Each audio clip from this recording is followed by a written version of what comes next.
tell this story before we get to my power rankings here about the special teams play that I guess put you on the map with Shanahan, right? Mm-hmm. Tell that story. Well, it happened. We played 2 special preseason games, and the first one was here. We played the Niners here, and then we flew over to Japan, played the Niners again, which was odd.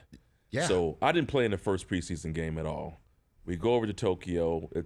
The week is a horrible week for me because I'm really 6th on the depth chart, not getting a lot of road. 6th on the depth chart. I was down there. Were you afraid that you might get cut? Yeah. I mean, I didn't think I was going to make the team, really, because you get drafted as a 6th-round draft pick. You just assume you're there just as a camp body, just to give the veterans some extra, reps. That was sort of my role at the time because I was getting no regular team reps. And so we go to Tokyo, and somehow a lot of our guys go down. One of our running backs stayed in here in California.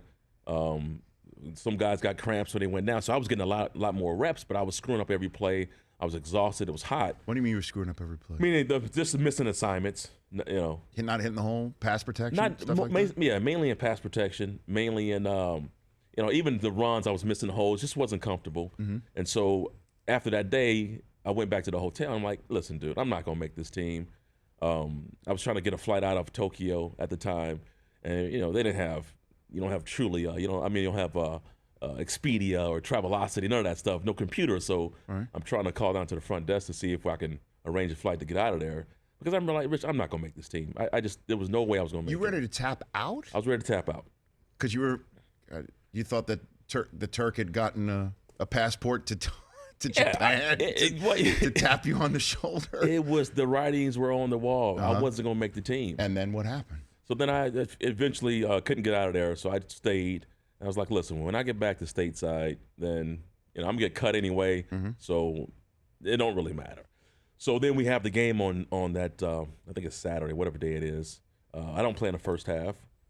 Second half comes, I don't play in the second. I don't play in the third quarter of the second half. So I start eating like everybody else. Everybody, veterans doing preseason, they're eating on the sideline because you're only getting the first series, and then they come off the field. Right. And so everybody's over there grabbing on hot dogs, Kobayashi hot dogs, and eating, Snickers or whatever they're eating.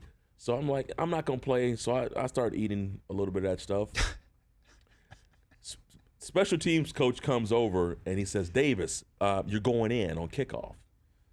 And I'm not ready. I really don't know where I'm going in. Just kind of, You're picking the nougat out of your teeth. Exactly. So I just go in, and I'm sort of lined up by the kicker, go down there, and I run down and make a tackle. Pretty good tackle, by the way. Yeah.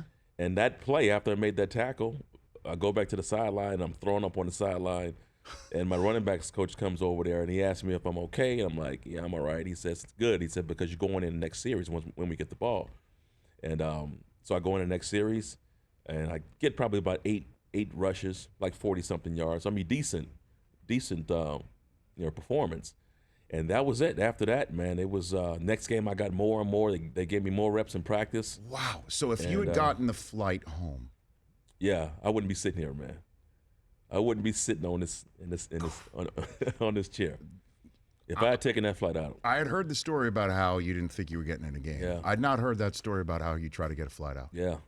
Wow.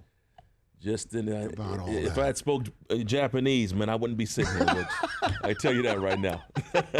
Yeah, you called down to the front desk. They didn't talk English. Well, just hard, Just okay, sure. Communication lines were not clear, so it just wasn't worth it, man. But yeah, I think back to that moment a lot, man. I kind of tell people, man, just don't give up on yourself, man. That's kind of the lesson I learned with that. Is just don't quit on yourself. Enough people are gonna quit on you. Okay. So you don't have to quit on yourself. Sure. Yeah. Jay in Arkansas, you're here with Terrell Davis on the Rich Eisen Show. What's up, Jay? Hello, fellas. Hey, Terrell, I just wanted to say I was a young staff sergeant. I was about 26, 27 years old. And I was at the Tokyo Dome. I was stationed in Japan when you laid the lumber on the 49er guy. And let me tell you, watching the reaction of the fans, there's one thing I know, that every culture on the earth enjoys a good deep leader, man. And it was something to watch. Although, I didn't realize it was you at the time until I was watching the Football Life and they showed the replay, and I was like, good Lord, that was Terrell Davis that put the smack on that guy, man. Did you know he was filled with hot dogs and Snickers at the time too, Jay? I did not know, but I tell you the two most memorable things in that game is obviously that, but actually the warm-ups, man. I'd never been to a pro game. In fact, that's the only pro game I've ever been to. But in the warm-ups, Steve Young's throwing passes to everyone, and they look good and all that. But John Elway, he was throwing these 30, 40-yard passes, one right the other. I mean, every pass was right in the bread basket. I was like, good Lord, how can a guy be that accurate? I think Terrell could probably verify that, but I could not believe a guy could throw a football that good. How about that? And, so, man, it was an honor to be there to see that, Terrell. You know how happy it made me to find out that was actually you that did that. Well, I appreciate it. I think you're the first person who said they were actually there. There you go. You're the first person that ever said, "Hey, I was there and I saw it." Yeah, the Air Base put on they had an MWR morale welfare tour from the base and took a whole bus of folks, man. And my son and I went, and that's great. Yeah, it was something else. Hey, Jay, thank you for your service, and I know Veterans Day is coming up later this week, so thank you. Absolutely, Appreciate Jay. you calling Thanks, in. man. Thank you for doing what you do. Thank you, Rich. Thank you, Terrell. You bet. That's Jay in Arkansas right there. How about that, huh?